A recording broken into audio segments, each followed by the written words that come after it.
Welcome to the latest episode of On the Spot, where planners talk about brands they've never worked on. I almost think sometimes I need to change that title to be where marketers talk about brands they've never worked on, because I feel like I'm cheating you guys. We're not all planners, but it just sounds good, and it's always stuck with me, that planners. So maybe it's marketers, but we can figure that out another time.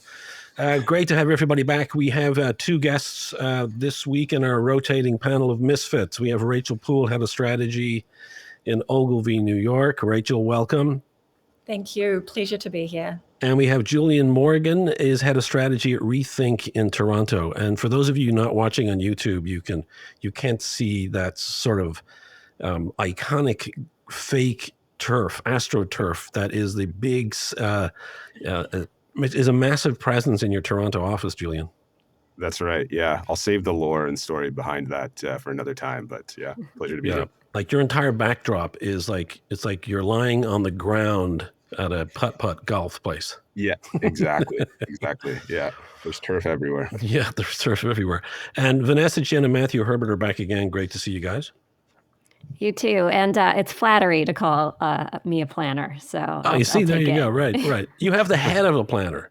The mind, meaning not the head, but the actual mind. Nice to see. I'll take armchair critic. Armchair critic. All right. That could be a show. No, nice to see you both, Vanessa. We had a good time spending time together a couple of weeks ago in Cannes, and we did. Rachel, a fellow New Zealander. So for everybody listening, if you can't understand accents, that's where it's from. It's not Australian. So how was Cannes? Did Rachel or Julian, were you guys in Cannes?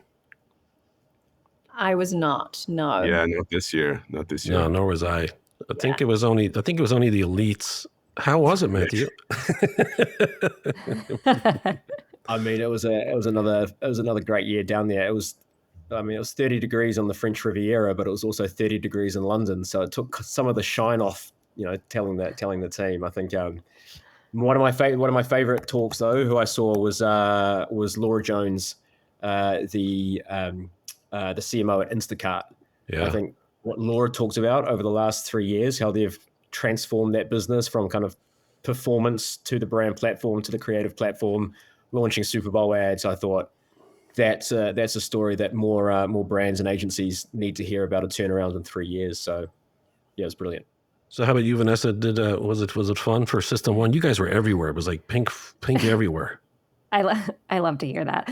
We had 3 massive pieces of research launching, most notably our research with TikTok. So it was a really, really busy week, and very, very hot, and everyone was exhausted, but we're riding that wave afterwards. Yeah, I think I'm going to try to get there next year, because I want to do something like big with a brand. I don't want to be in the hallways, so I'm either going to do something big with the Effies, because we're the official podcast partner of the Effies. So hopefully next year we'll do something at Cannes, or if not, we'll do something with some brands. But I keep getting pressure to go there, so I think I have to give in and go. Although I hate the sun. We're here to support, Fergus. And I thank you very much. I hate trade shows. Coming up as a strategist in the industry, I hated when we had to go to a trade show for a client, because I'm a person who wants to go and do what I want to do and then leave and never return again. I hide in my room, and that doesn't really work well. I think, Julian, that's a characteristic of planners. Yeah, that hits home with me. That's for sure. And Cannes is that's unavoidable, my friend. Yeah. Like you're in it for a week long of it feels like Groundhog Day of the same thing over and over and over again. Yeah. I mean, if we're all heading to Cannes next year, can I make a request that there's such a big opportunity to be way more weird? There's not enough weirdness, and there's not enough creativity actually at the festival. I agree with that. And so I think let's put that on our shoulders. We turn up next year just with a little bit of weirdness. Yeah. I mean, I didn't see anyone else nighttime swimming, so there's an opportunity. I don't know if that's the type of weird I was going for. Is that anyone else beyond you, Vanessa? Were you nighttime swimming? Yeah, exactly. I was safely on the beach watching others. Yeah. All right. So we are going to talk about 2 brands today. Our first one is Uber Eats, and there's a lot of fascinating things about Uber Eats, and it's a very interesting category that touches on a number of different brands, including Instacart, which you just talked about, Matthew. So the work, we've had them on the show a couple of times. We actually just have an episode released this week that we just referred to earlier in our conversation. I'd encourage people to go check that out. I love the work. Special Group has grown as an agency with Uber over time, and then with Uber Eats. And it's important to kind of remember that Uber built a brand without any advertising. I mean, it scaled up massively as a ride-sharing business and did not start advertising in any meaningful way until Uber Eats. But it started in Australia, where they began to do the advertising. And that's so you see Georgie Jeffries, you see Tom Martin, you see the Special Group. They sort of came out of that part of the world. And that work then went international to multiple different countries.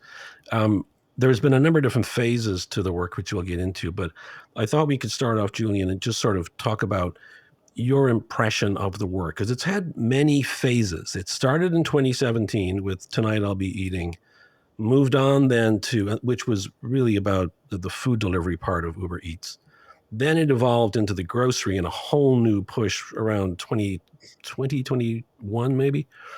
What's your thought on that work? I think the thing that I applaud Uber for doing is really trying to kind of embed themselves in culture through what they're offering. So like everything that they kind of did, they always tried to like weave in some celebrity and some kind of cultural thing so that they weren't just kind of, selling the function of their product. They always seemed to like find a way to like kind of elevate it and, talk about things in a bigger way. So I thought that was interesting. Like if you look at all their work, it's never Uber first. It's always something else first, Uber second. But the interesting thing about that, though, that's probably true, except for the fact that they use those brand assets immediately out of the gate. I mean, that iconic bag, Rachel, that's sort of like, they understand how to brand well without forcing me to want to get the hell away when I see that bag. In other words, to reject the ad.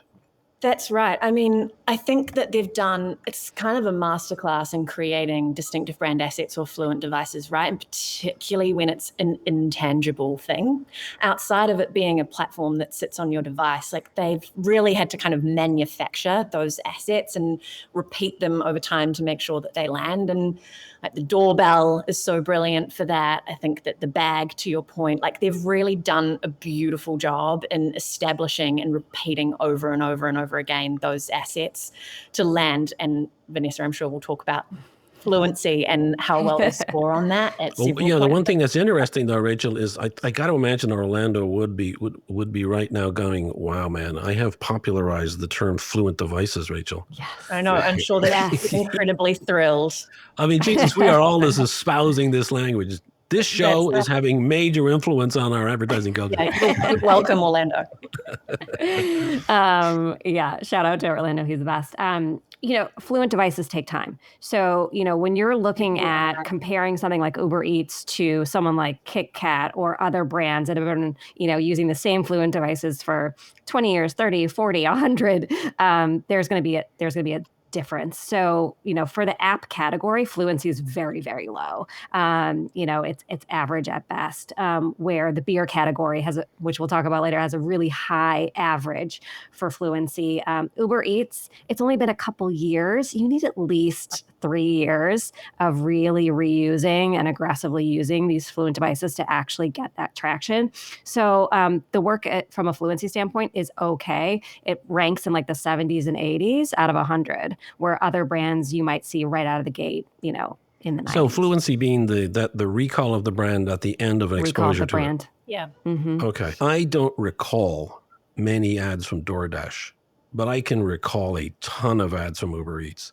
And DoorDash in the US, I think it's North America or the US. I'm not sure if it's both.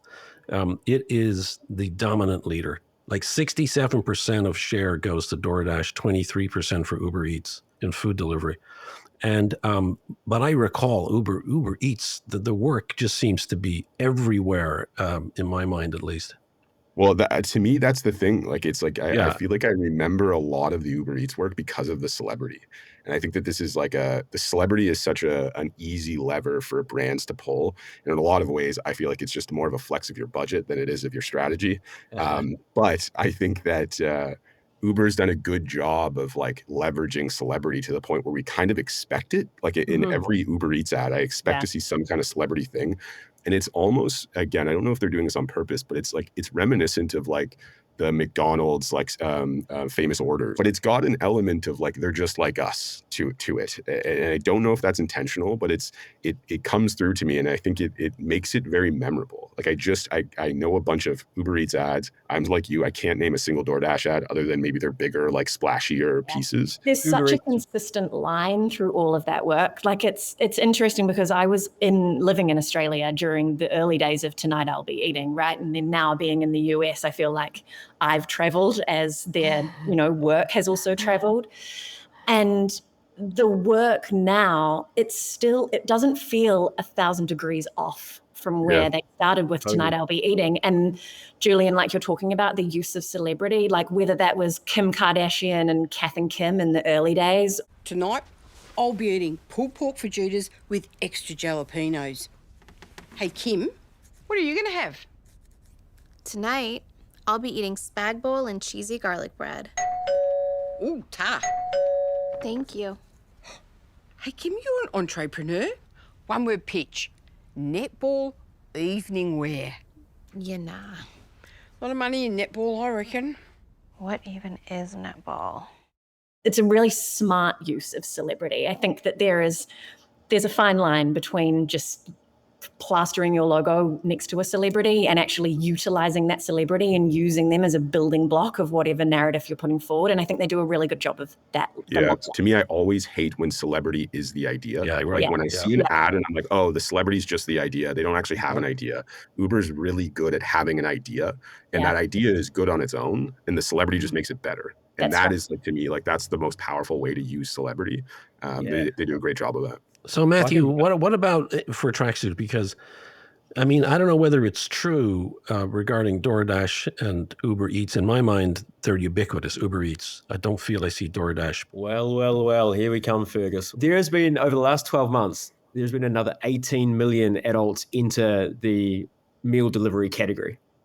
Wow. There's 166 million adults right now in the US who are active in the category. So it's a growing category. Yeah.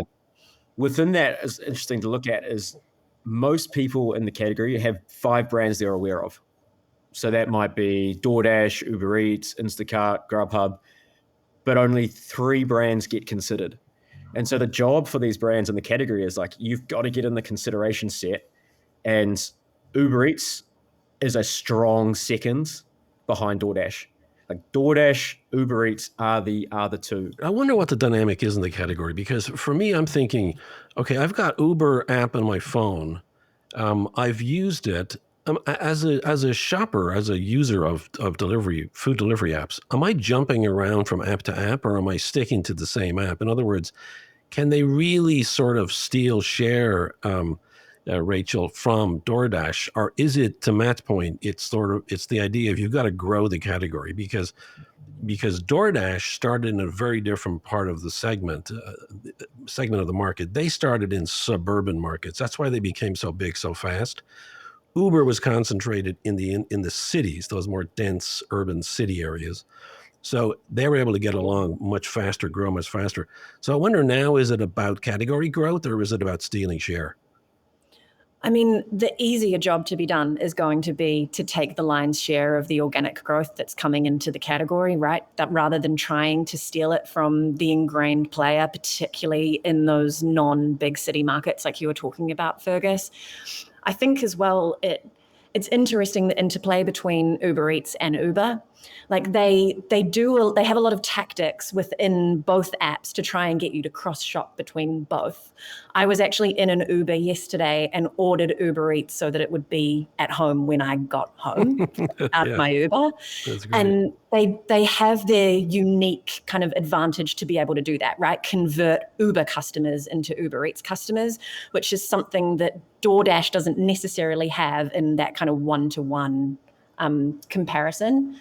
So I think that's also an interesting strategy for them. I'm not sure if what Uber's numbers look like in those markets where DoorDash is the majority, but that's also an interesting strategy for them to employ. I'll bring some context into that. So in terms of the most preferred apps in terms of meal delivery, DoorDash in the US is 31%.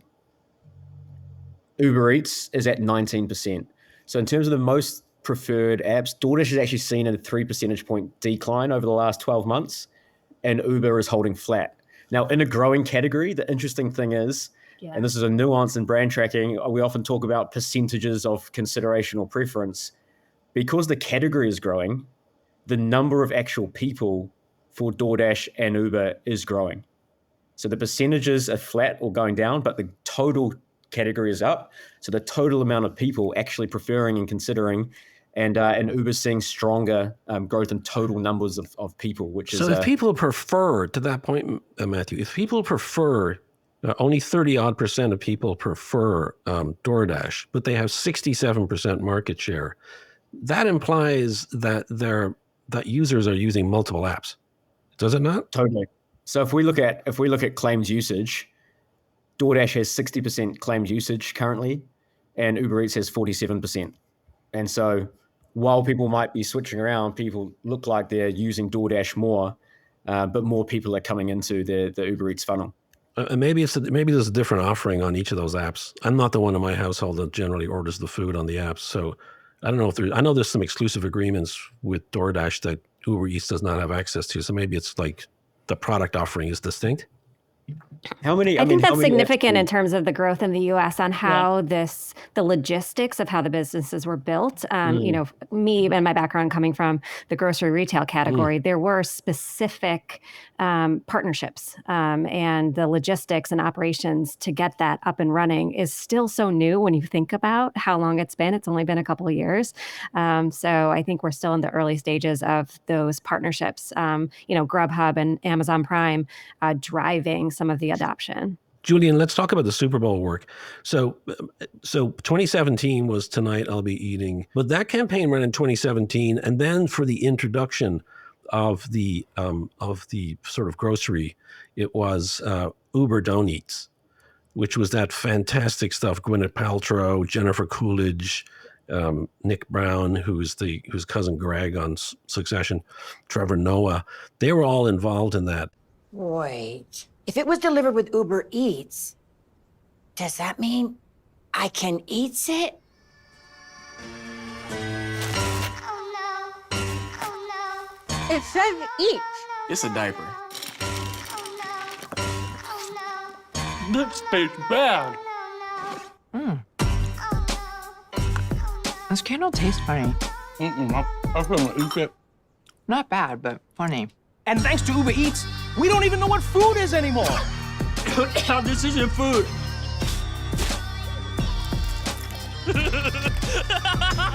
It's clear that they understand these celebrities and weave them into what they want the platform to say or what they need to do.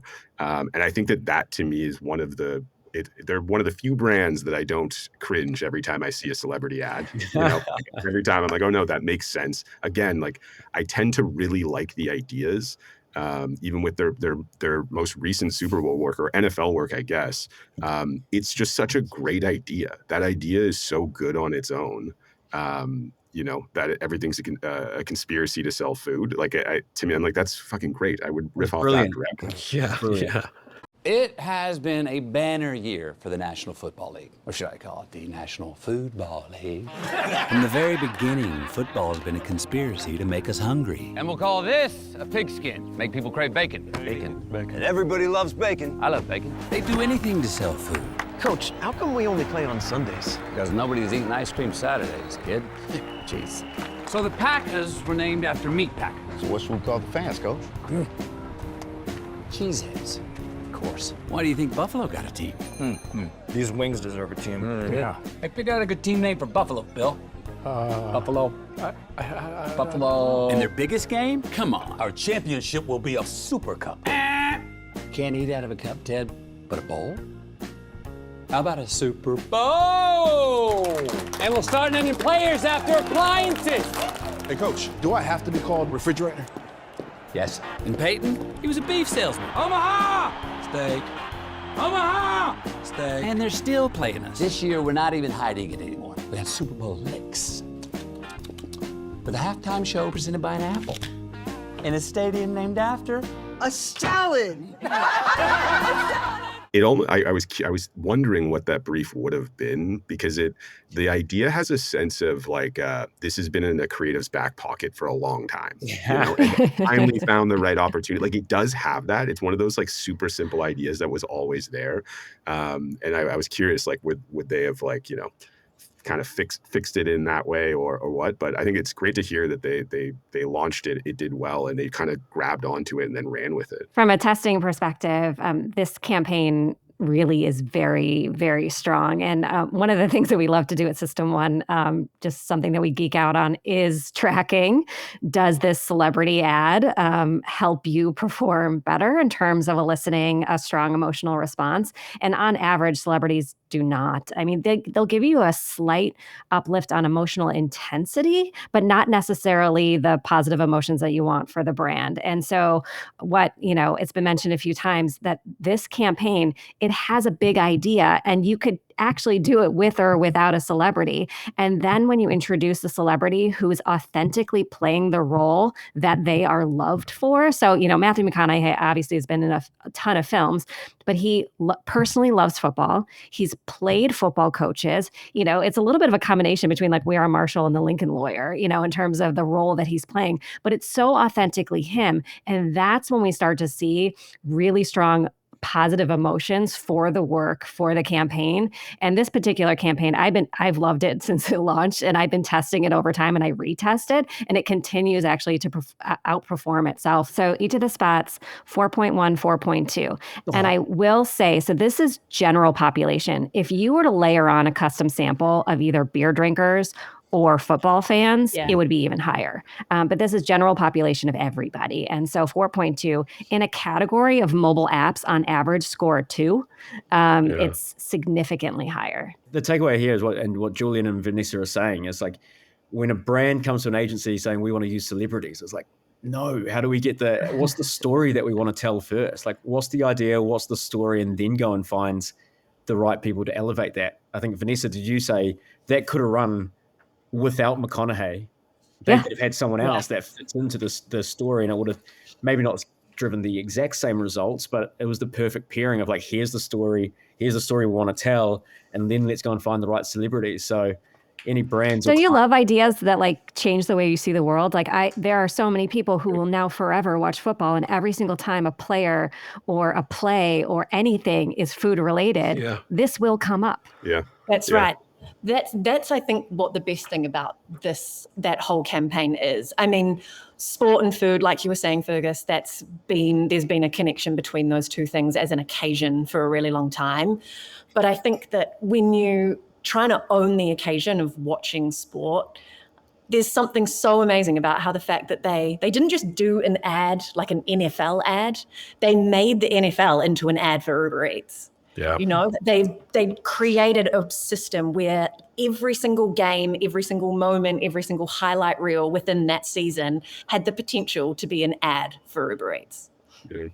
One thing we haven't mentioned is how good the humor is. And that's something that came up in the results, the verbatims. Humor doesn't always land, but when it does, it has such an effect on, emotions and eliciting that emotional response. It landed, and it succeeded for that. Yeah, that's one of my favorite things. One of my favorite things about it is, and I'm happy you said, Vanessa, that it did well in the mainstream, because I think it's so hard to attack something like football and have it resonate beyond just like the core.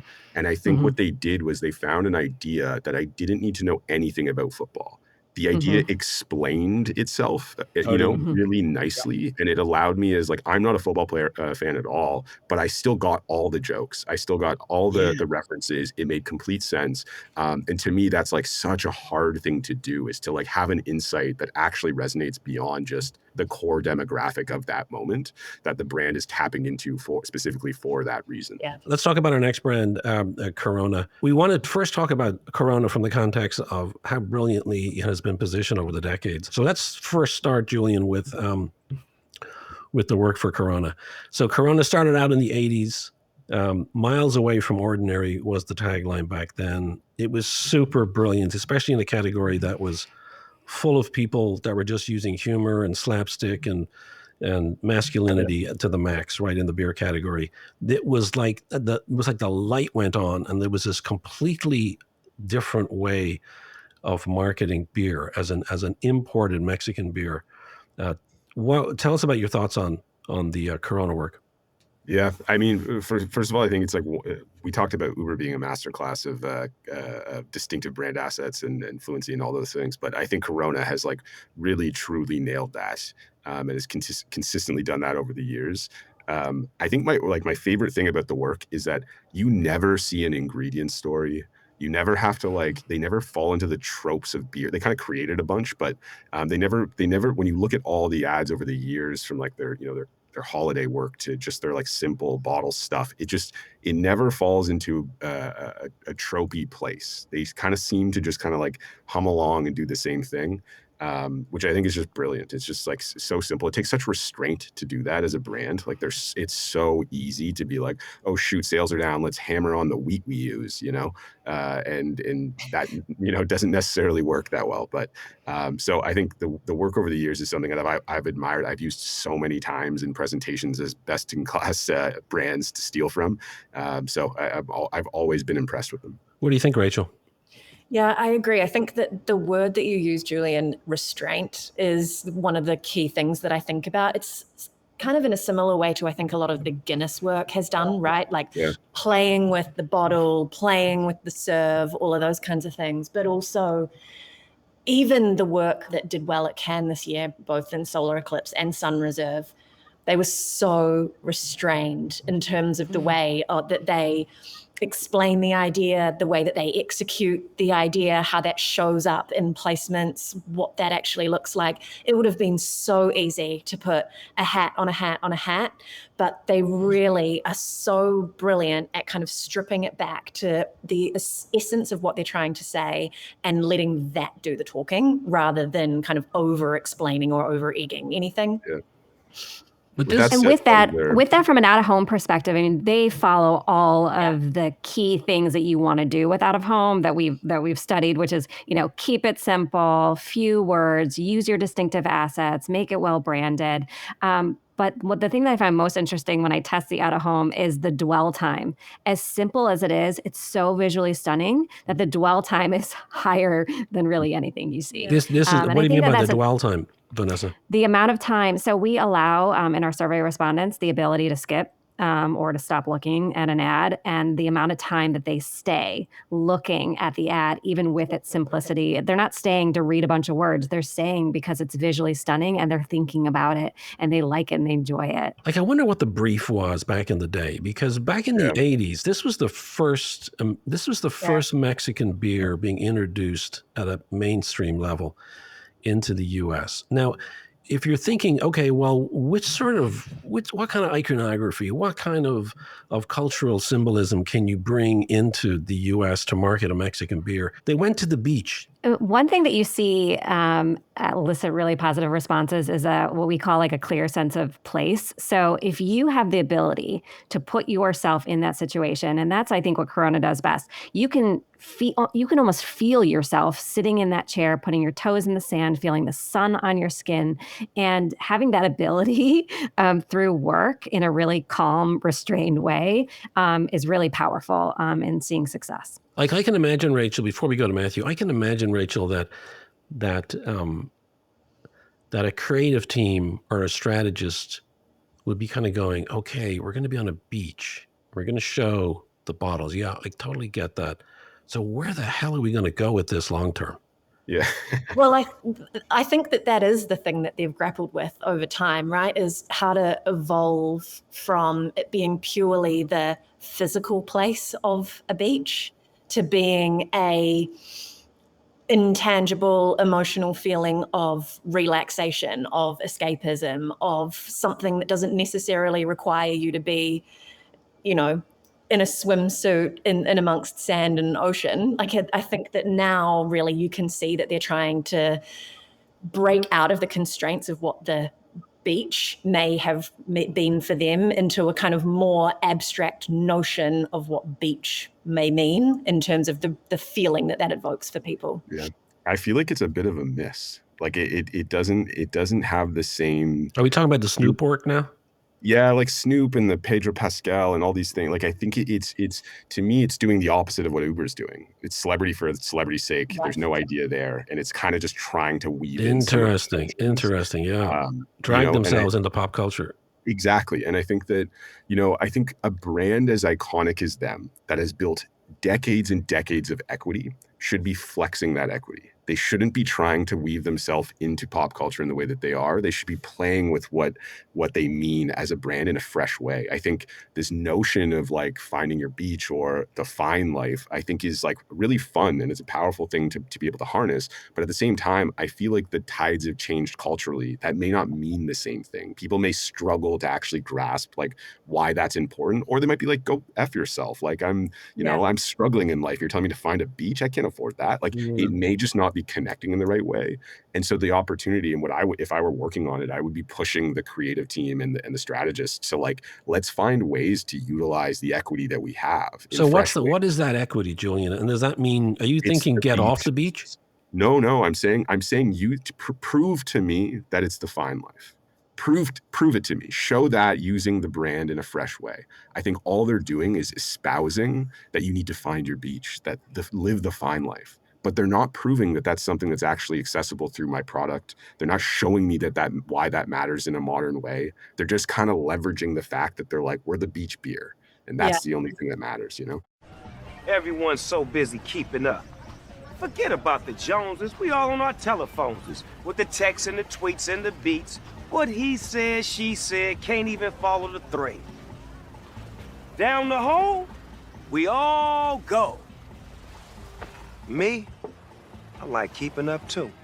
With my Corona and my attitude. That's the fine life, baby.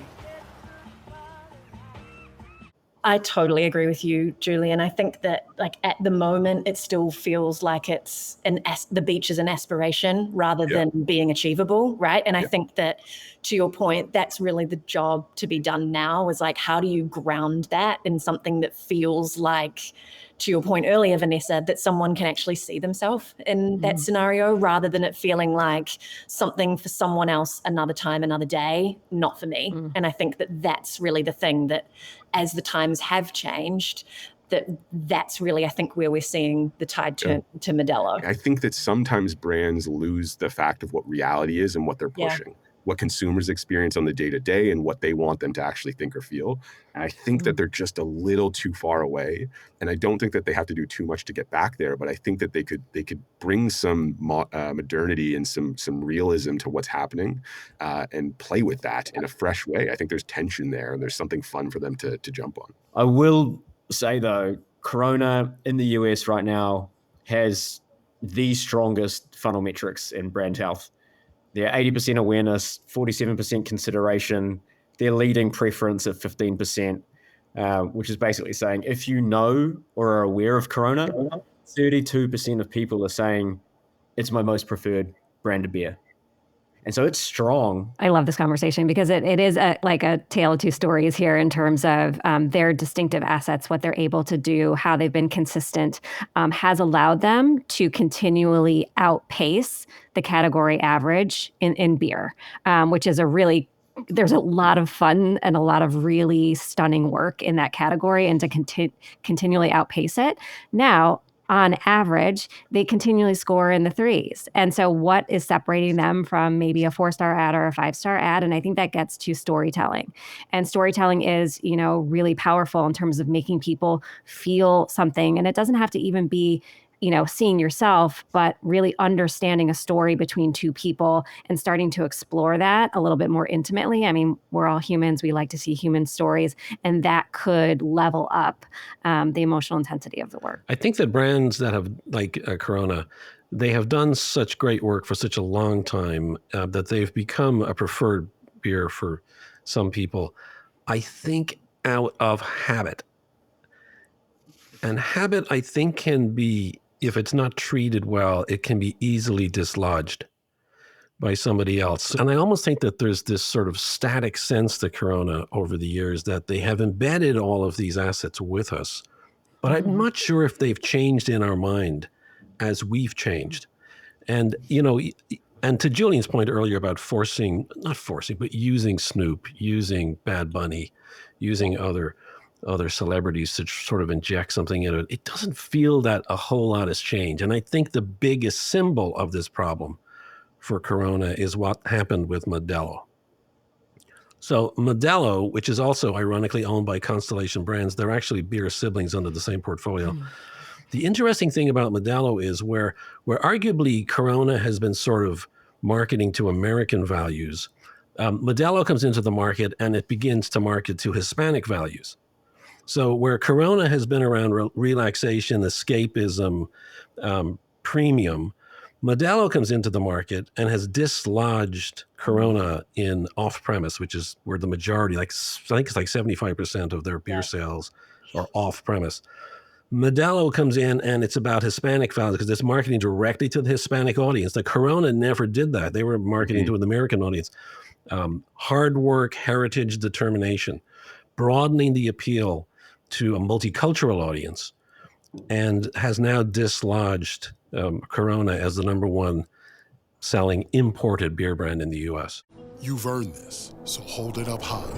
You handle chaos with composure, because everything you do behind the scenes sets the stage for their big day. You are a fighter, and this is your reward. Modelo, the mark of a fighter. Yeah. The idea of Modelo is like they position themselves as like a reward. They frame it up differently, but like that's ultimately what they are. And I think that's like an interesting thing. There's like so many, I think that's broad reaching, even though it is targeted to a specific demographic. Like that, you hear of the little tree culture and all these people, all these things where people are trying to find rewards in more simplistic daily ways. And I think Modelo is kind of like locked into that. I look at their work though, and I'm like, I don't think the work, I think you mentioned this earlier, I don't think the work is the main driver of a lot of these decisions and things, but I think that they've got something interesting in that it almost reminds me of how Stella a long time ago kind of positioned themselves, and the ritual around that was very different. It was like a premium feel. You had to wrap, like taking off the aluminum foil and all these things. Like there's something more to it that I think Corona is kind of on its back foot with. The ritual is a bit more of a, cut a line, put it in, versus like, oh, this is like unwrapping a present after a hard shift or whatever, That's right. The occasion is also kind of different too, right? Like Corona is a far more passive occasion that they're associating themselves with. It's very much a beer to have when you're doing nothing, as opposed to Modelo pitching themselves as a far more active thing, like a reward, as you're saying, which means unlike a beer to have when you're doing nothing, it's a beer to have once you've done something, which I think is really what is resonating. Again, remains to be said whether it's exactly the work. But I think that that's also part of the difference in where these two brands are kind of seeing the fork in the road. Their line, by the way, is brewed for those with a fighting spirit. Vanessa, how do these Modelo ads play? Average. So, I think the thing when you decide to zero in on a certain group, what we study in our feeling seen research is you're not going to hurt yourself by going after a very specific group, but you will amongst that specific group see an uplift. And so I think that's the strategy here. It's above the category average. The beer category average is very low. It's like 2.0. So there's a lot of great ads and a lot of not so great ads. And it outpaces it with like a 2.7. So is it the best campaign in our database? No, but it's hardworking. And that's against general population. If I would have tested it against a custom sample, I am certain I would see an uplift. Let's go around the table and just sort of get your overall thoughts on Corona and also Uber. If you see any commonalities between them, what sort of stands out for you, or what do you think they could do to improve things? And I'm going to spin the wheel here, and I'm going to start off with Rachel. I mean, I think that when you look at the two brands kind of side by side, I think that Uber Eats has done an incredible job at being incredibly current and reflective of the times that we're in, whether that is through the choice of celebrity, the way that they're using those celebrities, the puns that they choose to infiltrate through all of the work, like the way that they make it feel very of now. Whereas I think that, as we've been speaking about, I think that the Corona work in particular it's got a little bit of a job to be done to bring it into 2025 and beyond. And look, I hope that for such an iconic brand that they can manage to do that, but it kind of remains to be seen. And they're still by a deep margin, they're still the preferred beer on premise. So bars, restaurants, it's all Corona. It's when it's off premise. I actually wonder if some of that is to do with bottle versus can, to be honest. I think that Modelo does really, really well in the can format, which I believe is stronger for the off-premise occasion versus the bottle versus on-premise. So maybe cases. You're buying it by the case, right? That's right. Julian, how about you? Yeah, I think I mean, Rachel's kind of said the things that I would have said, but I think the things that stand out to me are like the power of a good idea. I think, you know, for both brands, one, we see it like a good idea from like, you know, for Corona from the very beginning, they kind of hammered this simple idea. I think now it's time for them to like find another way at that idea, reinvent the same idea. I think it would be my push for them. And then Uber, I think is, you know, they're a great example of a brand that can take an idea and make it more powerful using things like celebrity, distinctive assets and timeliness. Like they seem to have that on lockdown. So it's very, very impressive. I wonder if new use occasions is a big opportunity for those Corona, because to Matthew's point earlier, it's like the seasonality issue. It's beach, and of course it's beach in many markets all year round. You know, if you're in Miami versus if you're in Chicago. But I wonder if there's a new use occasion for those guys going forward. How about Matthew? I think that Julian said that there with the Uber Eats has been able to evolve a very creative and simple idea going back to 2017 out of Australia into the US, across sports, you know, from tennis to the NFL, with relevant stories, with relevant celebrities. And Corona has stuck with the same idea, but maybe they're stuck with the same idea. And so what does the evolution of that look like?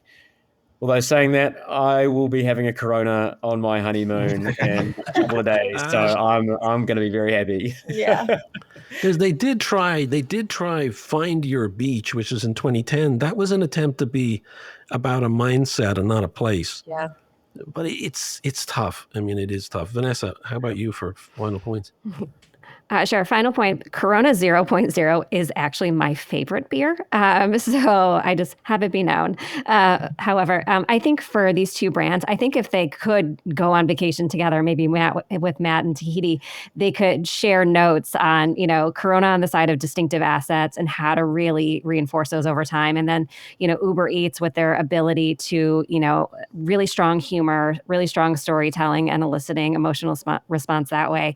They could trade some notes. You know what I'd love to see, Vanessa, would have been the results if any of those 1980s ads were tested, because they were so brilliant. They felt so brilliant at the time, right? They were so Don't worry, I'll put it in later today. Yeah, we'll see.